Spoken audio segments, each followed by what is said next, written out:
Good morning friends. એક નવું chapter start કરીએ, જીનેટિકનું જ છે. હવે ચેપ્ટરનું નામ છે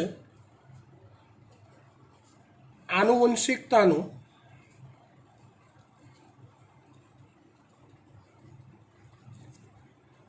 આણ્વીય આધાર.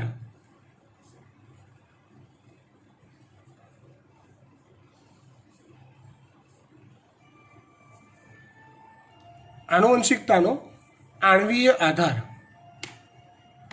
આનુવંશિકતાનો આણ્વીય આધાર એટલે ગયા લેક્ચરમાં અથવા ગયા આખા ચેપ્ટરમાં, લાસ્ટ ચેપ્ટરમાં આપણે લગભગ બધી જ અલગ અલગ ટાઈપની આનુવંશિકતા વિશે અભ્યાસ કર્યો. અહીંયા જે ચર્ચા કરવાની છે એ આનુવંશિકતા માટે જવાબદાર કોણ?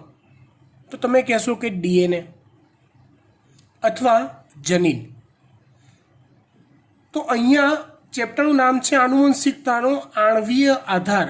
આણ્વીય એટલે અણુ સ્તરનો, આધાર એટલે બેઝ.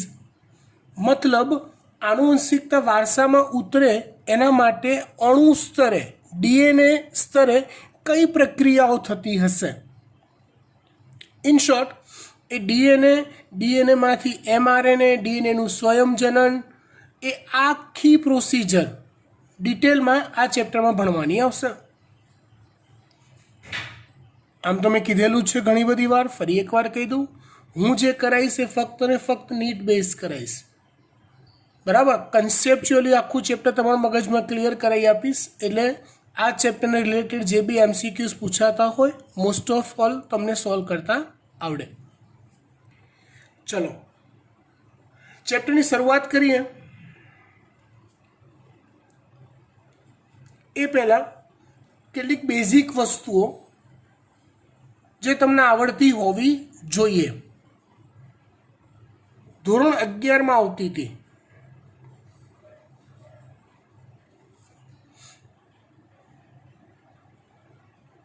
યાદ હોય તો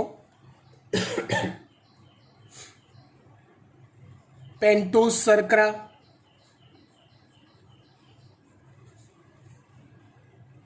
રિબોઝ પ્રકારની હોય, ડીઓક્સીરિબોઝ પ્રકારની હોય. પેન્ટોઝ 5 કાર્બનવાળી શર્કરા. એ પેન્ટોઝ શર્કરા સાથે ઓલું ખબર છે, નાઇટ્રોજન બેઝ જોડાય. નાઇટ્રોજન બેઝ પણ 2 પ્રકારના હોય, પ્યુરિન, પિરિમિડિન. યાદ છે આવું? ઓકે, યાદ છે તો ઠીક છે, નહીં તો રેફરન્સ માટે ગઈ સાલ 11માં મેં જે નોટ્સ લખાઈ હતી એના કેટલાક ફોટોગ્રાફ્સ હું તમને શેર કરીશ. તમારે એ તૈયાર કરવા પડશે, ફરી એકવાર સરસ મજાના જોઈ જવા પડશે, તો આ ચેપ્ટરમાં પરફેક્ટ ખબર પડશે. ઓલું ફોસ્ફેટ હોય, તમને જો યાદ હોય તો ન્યુક્લિયોસાઇડ આવે.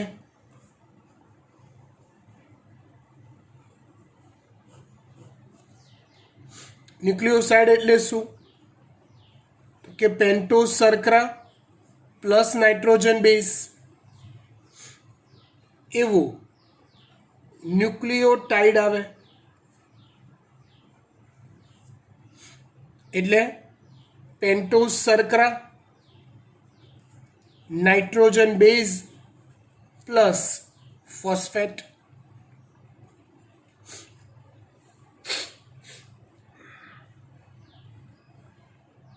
આવું આવતું હતું. હવે ધારો કે આ કોઈ એક પેન્ટોઝ શર્કરા છે.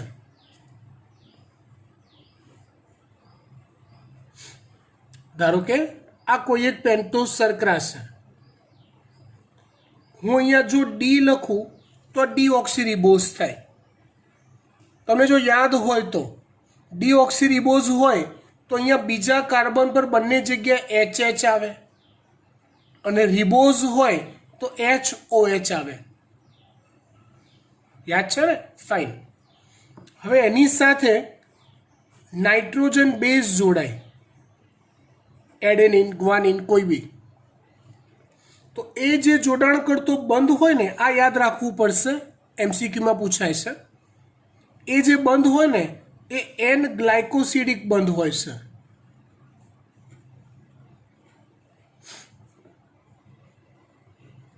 કયો બંધ કહેવાય? એન ગ્લાયકોસિડિક બંધ. આપણે ગ્લાયકોસિડિક બંધ શબ્દ આવતો હતો ખાલી, તો ગ્લાયકોસિડિક બંધ એટલે તો કે બે શર્કરાના અણુ વચ્ચે જે બંધ આવે, ફરીવાર બે શર્કરાના અણુ વચ્ચે જે બંધ આવે એ ગ્લાયકોસિડિક બંધ કહેવાય. અને શર્કરા અને નાઇટ્રોજન બેઝની વચ્ચે અથવા શર્કરા અને નાઇટ્રોજન વચ્ચે જે બંધ રચાય એને એન ગ્લાયકોસિડિક બંધ કહેવાય. શર્કરા સાથે ફોસ્ફેટ જોડાય તો એ જે જોડાણ બંધ રચાય એ ફોસ્ફોએસ્ટર બંધ હોય છે.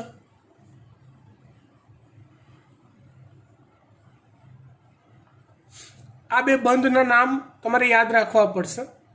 પેન્ટોઝ શર્કરા અને નાઇટ્રોજન બેઝ વચ્ચે જે બંધ આવે એન ગ્લાયકોસિડિક બંધ. પેન્ટોઝ શર્કરા અને ફોસ્ફેટ વચ્ચે બંધ આવે ફોસ્ફોએસ્ટર બંધ. બરાબર. આટલી જે રચના હોય એને આપણે ન્યુક્લિયોટાઇડ કહીએ. હવે આ એક ન્યુક્લિયોટાઇડ સાથે બીજો ન્યુક્લિયોટાઇડ જોડાય,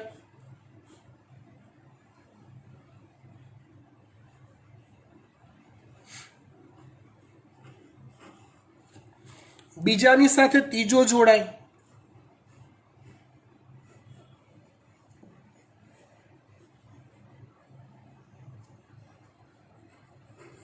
એવી રીતે ત્રીજાની સાથે ચોથો,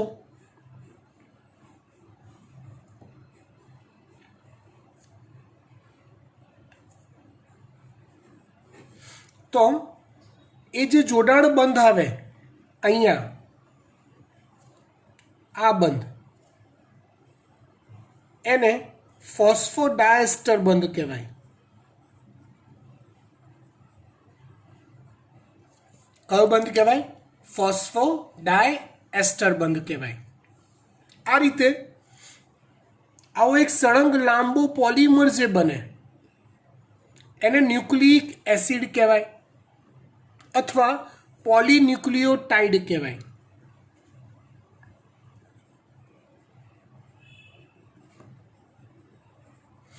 એક અણુ એટલે ન્યુક્લિયોટાઇડ. આવા ન્યુક્લિયોટાઇડના અણુઓ એકબીજા સાથે ફોસ્ફોડાયસ્ટર બંધથી જોડાય એટલે બનતી રચનાને કહેવાય પોલીન્યુક્લિયોટાઇડ. બનતી રચનાને કહેવાય પોલીન્યુક્લિયોટાઇડ. પોલીન્યુક્લિયોટાઇડમાં આ વસ્તુ પર ખાસ ધ્યાન આપજો, બે દિશા હોય. પોલીન્યુક્લિયોટાઇડમાં બે દિશાઓ હોય છે. અહીંયા જે સ્ટ્રક્ચર દોર્યું છે ને એ કંઈક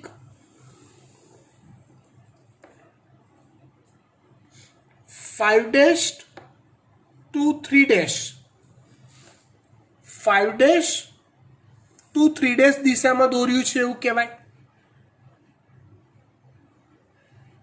ખબર ના પડી, પાડી દઉં. હવે આ એક ન્યુક્લિયોટાઇડ છે, રાઈટ. હવે એ ન્યુક્લિયોટાઇડમાં અહીંયા પાંચમો કાર્બન છે, એનો ફોસ્ફેટ એ એના ઉપરના ન્યુક્લિયોટાઇડના સાથે ફોસ્ફોડાયસ્ટર બંધથી જોડાયેલો છે. આ જ ન્યુક્લિયોટાઇડનો ત્રીજો કાર્બન, પહેલો, બીજો, ત્રીજો કાર્બન એના પછીના ન્યુક્લિયોટાઇડના પાંચમા સાથે ફોસ્ફેટ સાથે ફોસ્ફોડાયસ્ટર બંધથી જોડાય છે. ઇન શોર્ટ, ન્યુક્લિયોટાઇડમાં પાંચમો કાર્બન અને ત્રીજો કાર્બન એ બંને ફોસ્ફોડાયસ્ટર બંધમાં કનેક્ટેડ હોય છે, પણ આખી લાંબી શૃંખલા તમે ધારી લો સળંગ, તો એનો સૌથી ઉપરનો ભાગ પહેલો ન્યુક્લિયોટાઇડ, ધારો કે શૃંખલા અહીંથી શરૂ થઈ તો એનો આ જે છે ને પાંચમો કાર્બન, આ એ ફોસ્ફોડાયસ્ટર બંધથી કનેક્ટેડ નહીં હોય. આખી શૃંખલા પૂરી થાય, છેલ્લો જે બી આવ્યો એમાં ત્રીજા નંબરનો કાર્બન ફોસ્ફોડાયસ્ટર બંધથી કનેક્ટેડ નહીં હોય. માટે આ દિશાને 5-3' કહેવાય. આવી રીતે જો RNA નો અણુ ગોઠવાયેલો હોય, અહીંયા રિબોઝ શર્કરા હોય તો આ RNA કહેવાય. રાઈટ, આ બેઝિક છે કે જે આપણે 11માં કરાયેલું છે.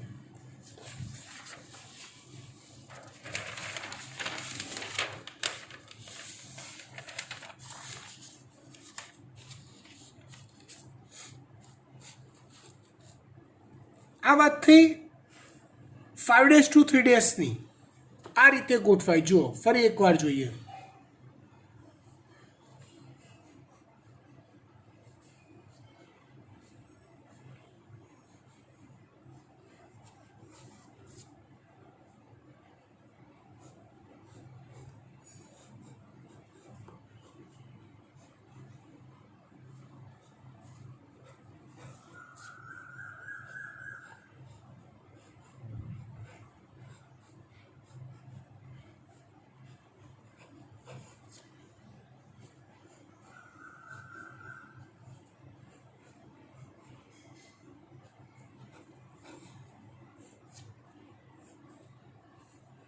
આ દિશા થઈ 5-3'.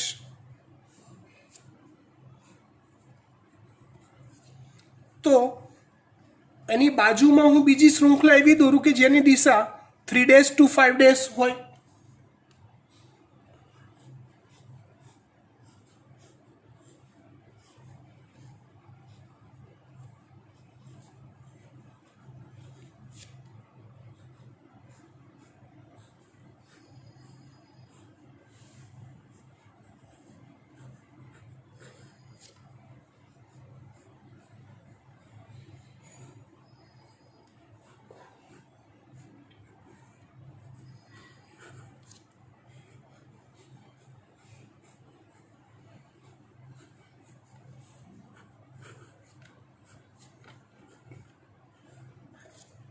આ શૃંખલાની બરાબર ઊંધી શૃંખલા મેં દોરી. જુઓ, જેમાં અહીંયા જે ન્યુક્લિયોટાઇડ છે ને ત્રીજા નંબરનો કાર્બન ફ્રી છે, અહીંયા જે ન્યુક્લિયોટાઇડ છે ને પાંચમા નંબરનો કાર્બન ફ્રી છે.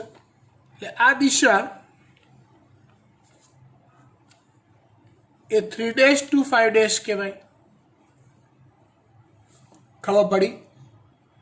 ફાઇન. હવે ડીએનએના સ્ટ્રક્ચર વિશેની, RNA વિશેની થોડીક બેઝિક માહિતી ફરીવાર રિવાઇઝ કરાવી દઈએ. જો ડીએનએના બંધારણમાં પોલીન્યુક્લિયોટાઇડની આવી લાંબી શૃંખલાની બે શૃંખલા આવેલી હોય છે. આવી એક હોય, એ બીજી હોય. બંને શૃંખલાઓ પરસ્પર પ્રતિ સમાંતરે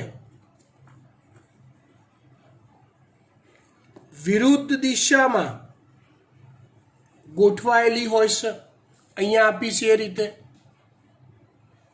પ્રતિ સમાંતર. પ્રતિ સમાંતર એટલે તો કે પરસ્પર વિરુદ્ધ દિશામાં અને સમાંતરે ગોઠવાયેલી હોય અને પ્રતિ સમાંતર કહેવાય. જેમાં બંનેના નાઇટ્રોજન બેઝ એકબીજાની સામસામે ગોઠવાય છે. ડીએનએમાં એડેનિન, ગ્વાનિન, સાઇટોસિન અને થાઇમિન હાજર હોય છે. યુરેસિલનો અભાવ હોય છે.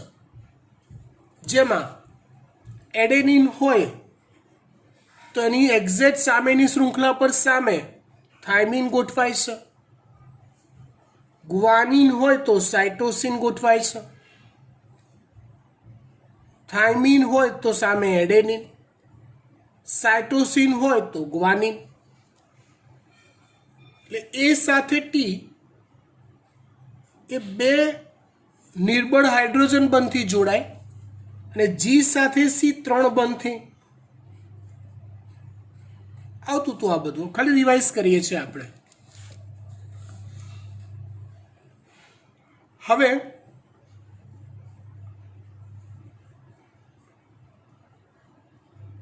ડીએનએમાં બે બેઝ પેર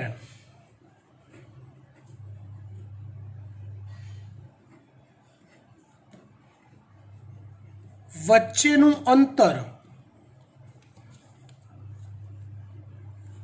0.34 નેનોમીટર જેટલું હોય છે.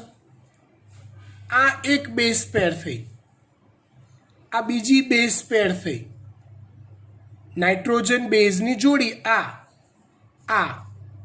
તો એ બે વચ્ચેનું આટલું અંતર તમે જુઓ, આટલું અંતર જુઓ, આ અંતર જુઓ તો 0.34 નેનોમીટર હોય અથવા 3.4 એમસ્ટ્રોંગ જેટલું હોય છે. આ આંકડા ખાસ યાદ રાખવાના છે નીટ માટે.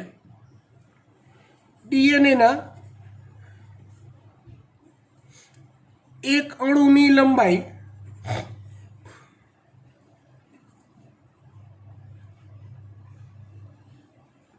3.4 નેનોમીટર અથવા 34 એમસ્ટ્રોંગ જેટલી હોય છે.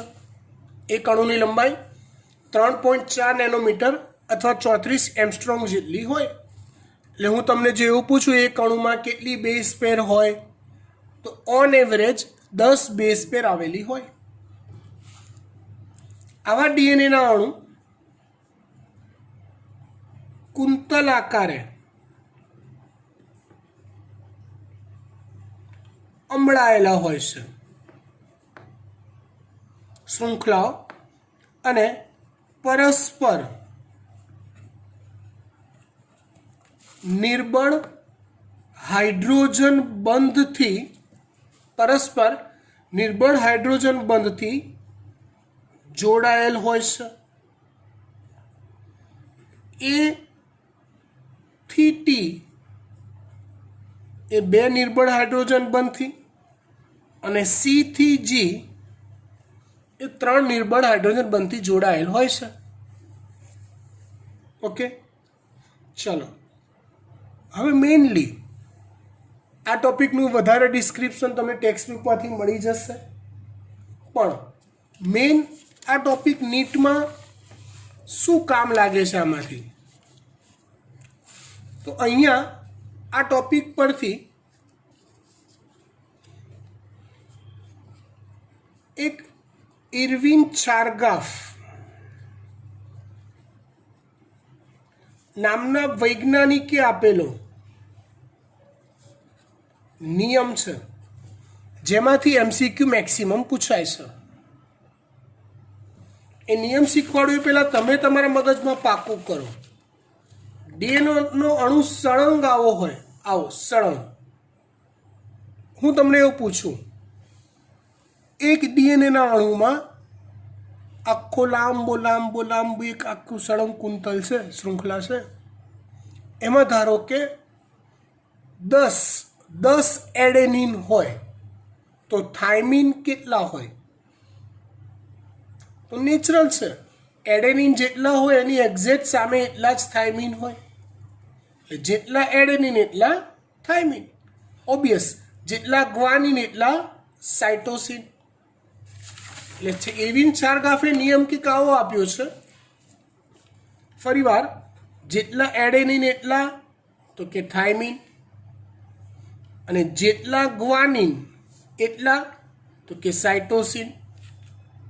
એટલે આ ઇરવિન ચારગાફનો નિયમ થઈ ગયો કે કોઈ પણ ડીએનએ અણુ લઈ લો, એમાં એડેનિન અને ગ્વાનિનનો જે સરવાળો થાય એ જ થાઇમિન અને સાઇટોસિનનો સરવાળો થાય. શાંત મગજે એકવાર વિચારી લો. કેમ કે ધારો કે હું એવું કહું, આ નિયમ, એનું બીજું સ્વરૂપ આવું આપી શકાય, a પ્લસ જી છેદમાં T plus she is equal to 1.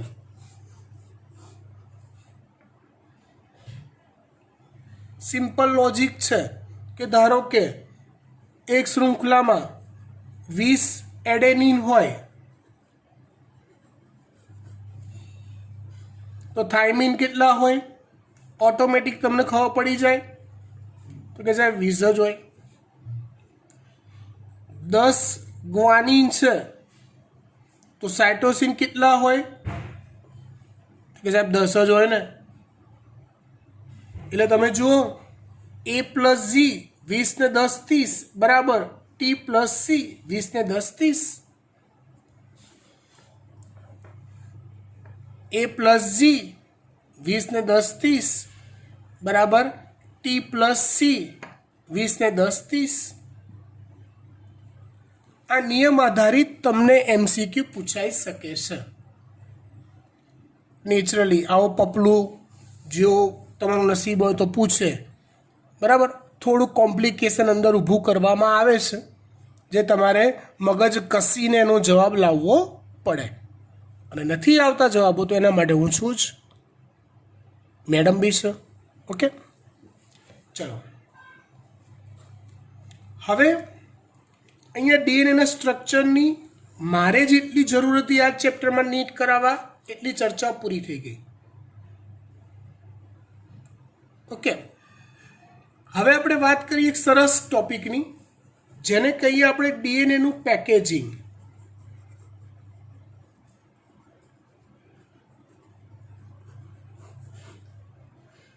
શું કહીએ એને? ડીએનએનું પેકેજિંગ. નવી થિયરી છે.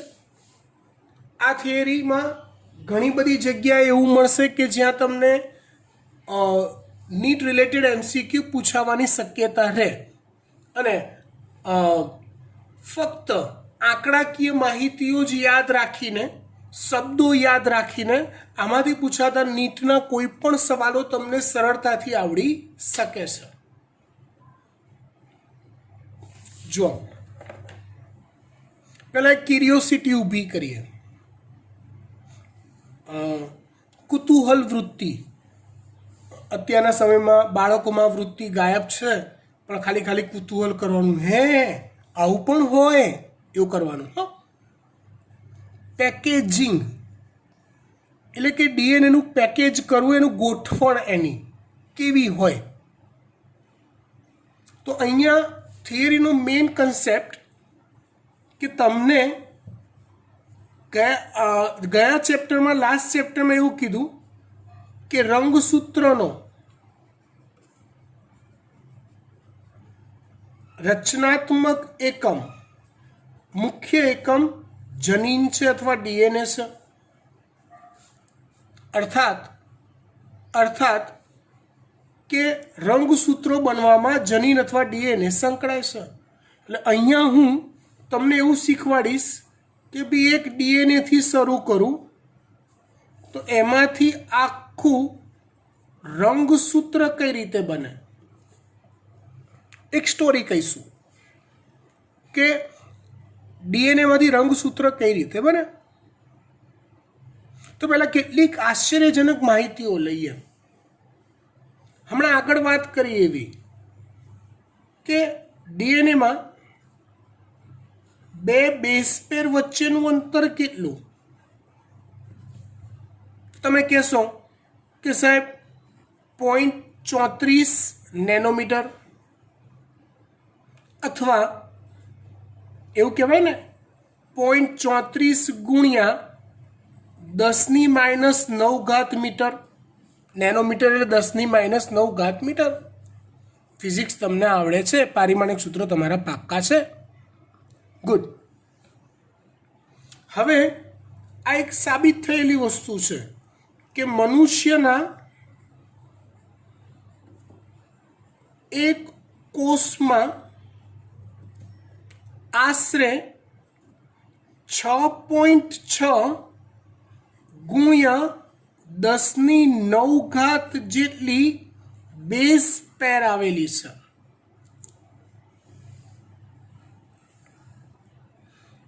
ટોટલ બેઝ પેર કેટલી છે આપણા એક કોષમાં? તો કે 6.6 ગુણ્યા 10⁹. લોજિક વાપરો. શું મારી પાસે આ માહિતી હોય અને આ માહિતી હોય તો હું ડીએનએની ટોટલ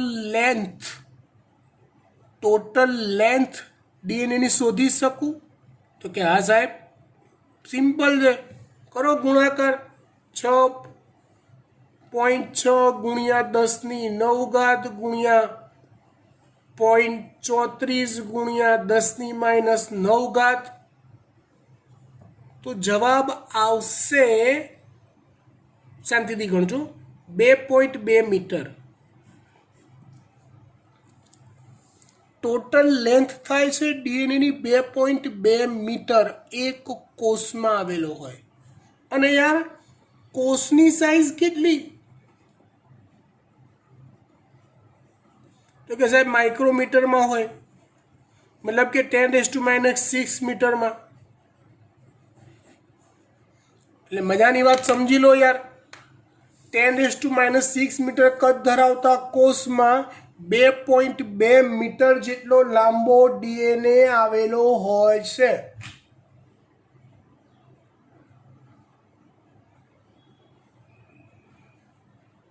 કુતૂહલ પામો.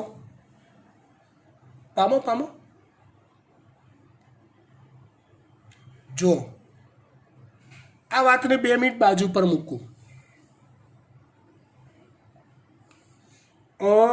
ફિમેલની સાડી, જે મમ્મીઓ સાડી પહેરતી હોય એની લેન્થ કેટલી હોય છે તમને ખબર છે? આશરે લગભગ 5 થી 5.5 કે 6 મીટર જેટલી હોય. એ 6 મીટર જેટલી લાંબી સાડી લગભગ 1 ફૂટના બોક્સમાં બંધ બેસી જાય છે, મૂકી શકાય છે. શું કરવું પડે એના માટે? યસ, બરાબર છે કે સાહેબ વાળીને મૂકવી પડે. ડૂચો વાળશો તો નહીં જાય. તમારે સરસ મજાની ગળ વાળી અને એનું પેકેજિંગ કરો તો સમય જાય.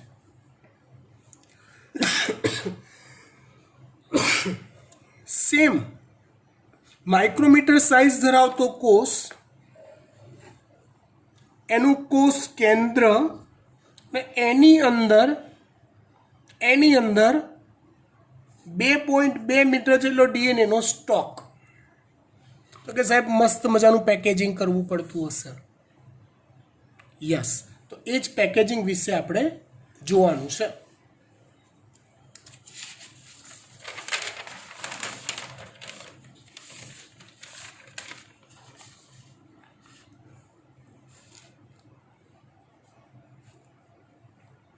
જો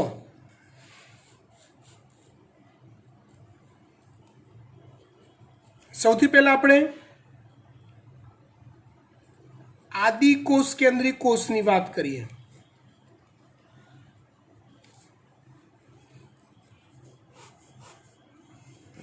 તો આદિકોષ કેન્દ્રી કોષમાં કોષ કેન્દ્ર તો હોતું નથી બેક્ટેરિયામાં. તો એમાં ડીએનએ એ ન્યુક્લિયોઇડ સ્વરૂપે હોય છે. યાદ છે આવું? ફાઇન. હવે ન્યુક્લિયોઇડ એટલે શું? તો આદિકોષ કેન્દ્રી કોષમાં આવેલા ડીએનએ કે જેનો વીજભાર નેગેટિવ હોય, એ ડીએનએ કેટલાક પ્રોટીનની ફરતે કે જે પોઝિટિવ વીજભાર ધરાવતા હોય એવા પ્રોટીનની ફરતે વીંટળાય અને એક ગૂંચળું બનાવી દે. એ જે રચના તૈયાર થાય એને ન્યુક્લિયોઇડ કહેવાય. ન્યુક્લિયોઇડ એ સિમ્પલી એક સાદું પેકેજિંગ કહેવાય. કોની અંદર જોવા મળે છે? તો કે આદિકોષ કેન્દ્રી કોષમાં ડીએનએનું પેકેજિંગ. ઓલું કેવું, તમે ઉત્તરાયણમાં પિલ્લું બનાવો બધી વધેલી દોરીઓનું, તો કાગળનો ડૂચો પહેલાં બનાવી દો, એને પ્રોટીન ધારી લો, ઉપર દોરી વીંટળાવો, એને ડીએનએ ધારી લો. આવી રચનાને ન્યુક્લિયોઇડ કહેવાય છે. ન્યુક્લિયોઇડ એક સિમ્પલ પેકેજિંગ કહેવાય. અગત્યની વાત, સુકોષ કેન્દ્રી કોષ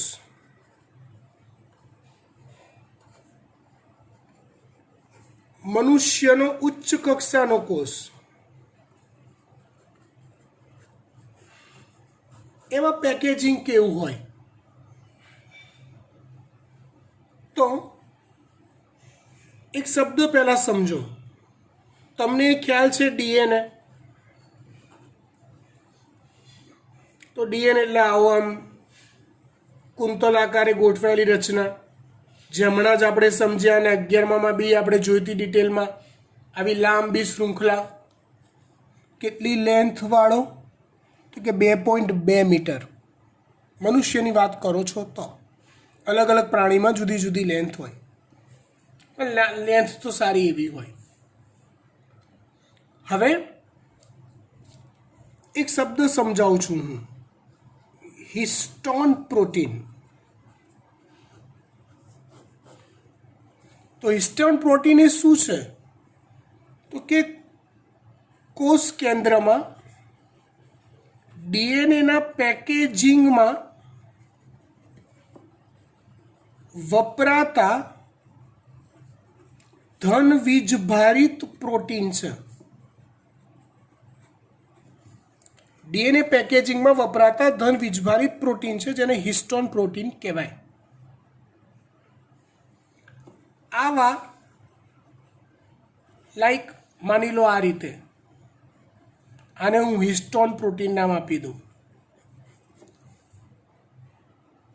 આવા 8 હિસ્ટોન પ્રોટીન,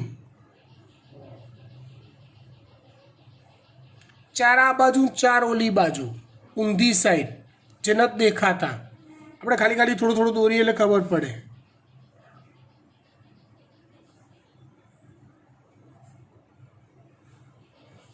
આવા 8 હિસ્ટોન પ્રોટીન ભેગા મળી હિસ્ટોન ઓક્ટોમર બનાવે છે.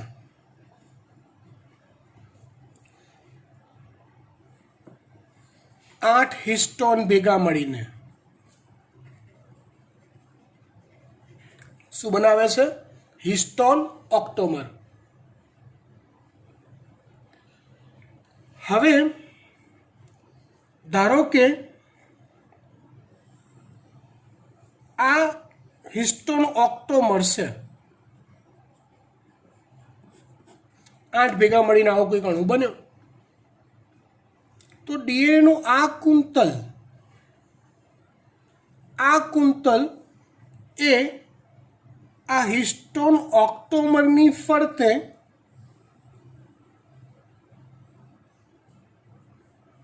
વીંટળાય છે. તમે સમજે ને, આમ ગોળ પીલું અને ફરતે કેવું આપણે આમ વીંટળાય, આમ આમ આગળ પાછળ, આમ આ રીતે, લાઈક. ખ્યાલ આવે છે વાત બેટા?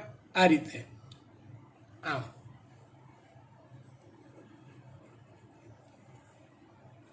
અને આ જે રચના આવી તૈયાર થાય એને ન્યુક્લિયોસોમ કહેવાય છે.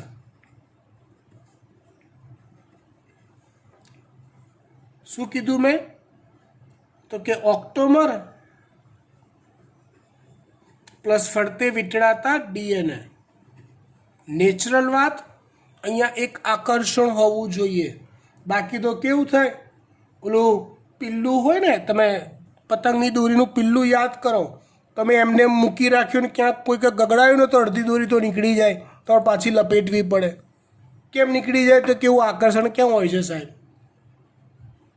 અહીંયા ઓક્ટોમર જે છે પોઝિટિવ વીજભાર ધરાવે છે અને ડીએનએ છે નેગેટિવ વીજભાર ધરાવે છે. ઓક્ટોમર એટલે શું? ફરી એકવાર, તો કે 8 હિસ્ટોન પ્રોટીન ભેગા મળીને બનતી રચના, તેને ઓક્ટોમર કહેવાય. અને એ ઓક્ટોમર સાથે ડીએનએના અણુઓ વીંટળાય, આમાં બનતી રચનાને કહેવાય ન્યુક્લિયોસોમ. આદર્શ વાત કરું તો કે એક લાક્ષણિક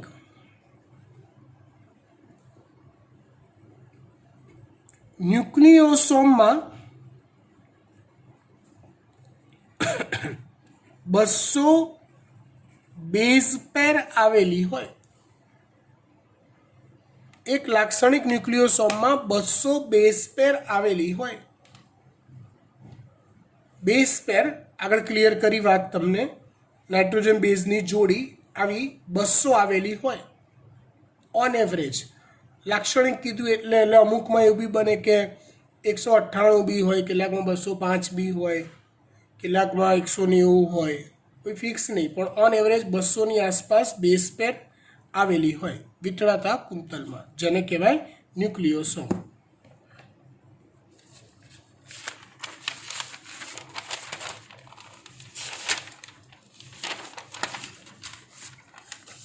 ન્યુક્લિયોસોમથી આગળ વાત કરીએ આપણે.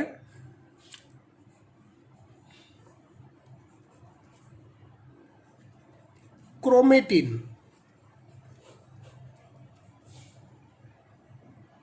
ક્રોમેટિન એટલે શું? તો કે તમે જ્યારે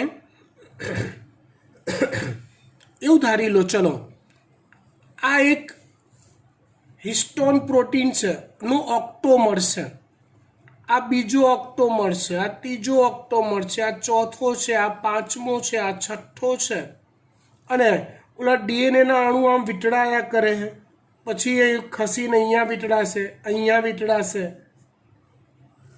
અહીંયા વીંટળાશે, અહીંયા વીંટળાશે, અહીંયા વીંટળાશે, આ રીતે. તો આ આખું જ્યારે તમે ઇલેક્ટ્રોન માઇક્રોસ્કોપમાં જુઓ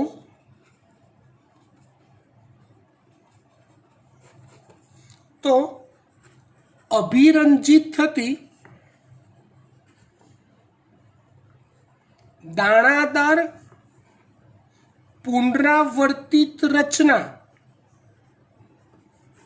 એટલે ક્રોમેટિન થાય. Means what? તો ક્રોમેટિન એટલે સિમ્પલી એવું કહેવાય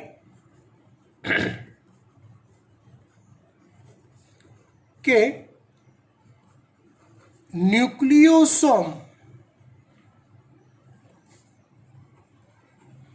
નો સમૂહ, જેને ક્રોમેટિન કહેવાય, જે સિમ્પલી દેખાવમાં એવું કહેવાય કે જાણે મોતીઓની માળા હોય. દરેક મોતી ઇઝ ઇક્વલ ટુ ન્યુક્લિયોસોમ અને કનેક્ટ કરતા એવા ડીએનએ હોય, આ રીતે, જેને ક્રોમેટિન કહેવાય.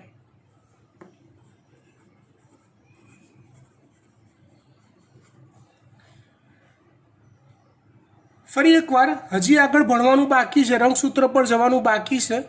એકવાર રિવાઇઝ કરાવી દઉં.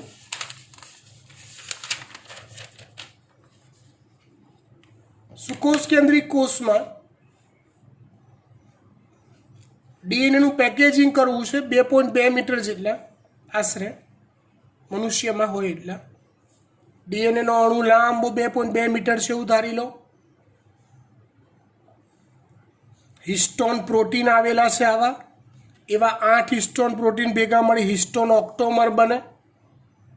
હવે એવો એક હિસ્ટોન ઓક્ટોમર ધારો તો એની ફરતે ડીએનએનો અણુ વીંટળાય.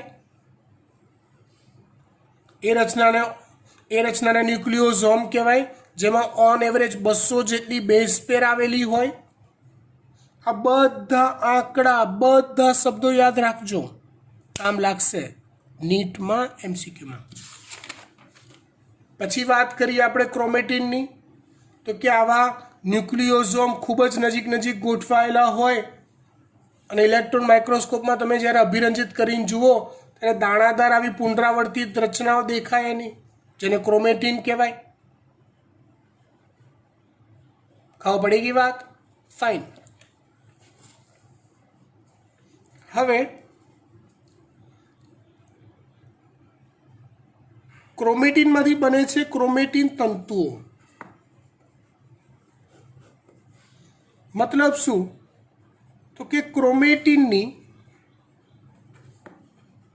વધુ ઘટ્ટ રચના માની લો કે આ છે, આને હું ઓર ભેગું ભેગું કરી દઉં, આમ આવી જા બેટા, તો કંઈક આવું બને.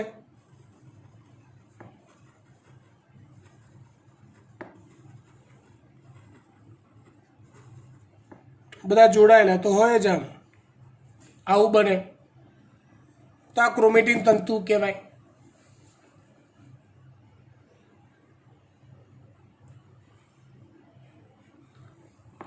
એમાંથી બને છે રંગસૂત્ર. પણ મિત્રો યાદ રાખો, પરફેક્ટ રંગસૂત્ર સ્વરૂપ છે ને એ ફક્ત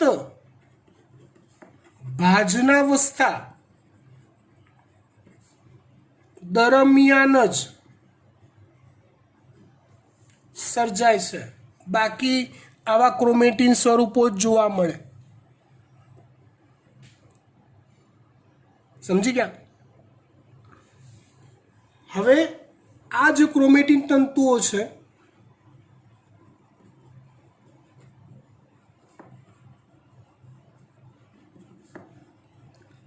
એ વધુ ઘટ્ટ રચના બનાવે અને રંગસૂત્રમાં પરિવર્તિત થાય. અને રંગસૂત્રમાં પરિવર્તિત થાય તો એને શું કહેવાય છે? રંગસૂત્ર કહેવાય. ઇન શોર્ટ, હવે આમાં જ્યારે ક્રોમેટિન તંતુઓનું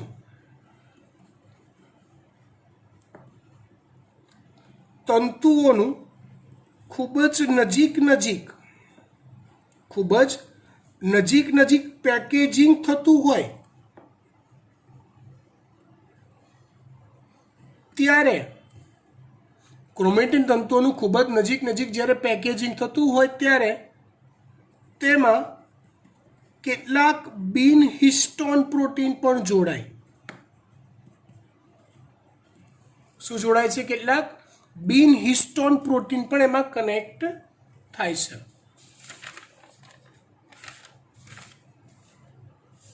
હવે આ જે ક્રોમેટિન દ્રવ્ય કોષમાં જોવા મળે એ બે પ્રકારના હોય. એક યુક્રોમેટિન અને બીજા હોય છે હિટ્રોક્રોમેટિન. હિટ્રોક્રોમેટિન એ કોષમાં જોવા મળતી ક્રોમેટિનની ઘટ્ટ રચના છે. નજીક દાણાઓ ગોઠવાય. યુક્રોમેટિન એ કોષમાં જોવા મળતી શિથિલ રચનાઓ છે. છૂટા દાણા દેખાતી હોય એવી. બરાબર? એવું મનાય છે કે મોટે ભાગે જે પ્રત્યાંકન થાય ને, પ્રત્યાંકન એટલે ડીએનએમાંથી એમઆરએનએ બનવાની ક્રિયા, જનીન અભિવ્યક્તિની જે ક્રિયા એ યુક્રોમેટિનની થતી હોય છે. અને હિટ્રોક્રોમેટિન નિષ્ક્રિય હોય છે.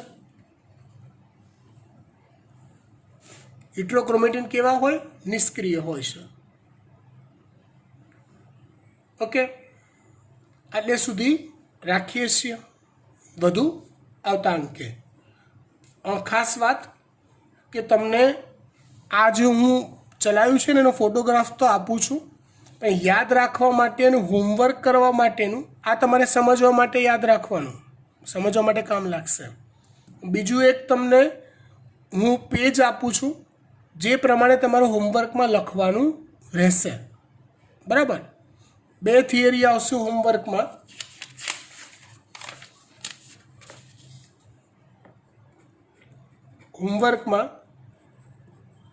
એક ડીએનએની રચના 2 ટાઈમ અને બીજી આવશે ડીએનએનું પેકેજિંગ. આ પણ આવશે 2 વાર. અને એ સિવાયના બીજા કેટલાક પેજીસ હું તમને મોકલું છું પીડીએફ ફાઇલ બનાવીને. 11માનો કન્સેપ્ટ છે એ તમારે ફરી એકવાર જોવો પડશે, તૈયાર કરવો પડશે, તો આ ચેપ્ટરમાં વધારે મજા આવશે. બાય.